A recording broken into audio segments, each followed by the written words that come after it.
抗瑞风台过境，伫咧花莲的海岸线有漏大量的水漏柴，公部门是到今拢抑搁伫咧处理，因为也未公告敢会当去扣，民众惊会违法，所以嘛毋敢去卡着，所以即马家园嘛拢也未清理好势。官府就表示讲，若是有顶着家园的水漏柴，会当通报优先去处理。 花莲的北滨海部满满拢是水漏柴，数量真惊人。即摆受抗日风台影响，水漏柴数量大小甲规模，拢创历年上济。官府只好加派人员继续清分。 因红色标志方便辨识贵重的茶库，暗过大量水漏柴，毋知什么时阵才用清还。当地民众怨言，政府还未公告开放期的时间，都惊触发毋敢处理，到即马都无法度清理家园。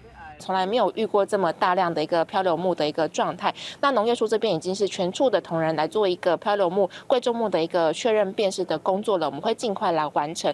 林波署估算，花莲海岸囤至少13000吨的水漏柴，你赶紧标注甲估计作业，按算1礼拜来完成。按过机关批评好康的拢互林波署提起，建议卖钱考虑互官府用来清理甲赔偿民众损失。有好康的拢互林务局拿走，那 歪康全部都要给这个花莲县政府来承受，包括我们花莲区议会这个渔船受损，他们集体向我们林务局来求偿，林务局说这个根本就不关他的事。所有的各级机关跟各个土地管理者都可以去注记，但注记这是缴回来，我们会。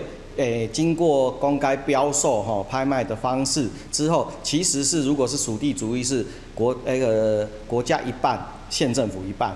林波署澄清，水漏柴是公共财，标记公告了后，民众才能开始扣。官府表示，若阻碍家园的水漏柴，会先通报处理，全部清理完成了后，也赶紧公告。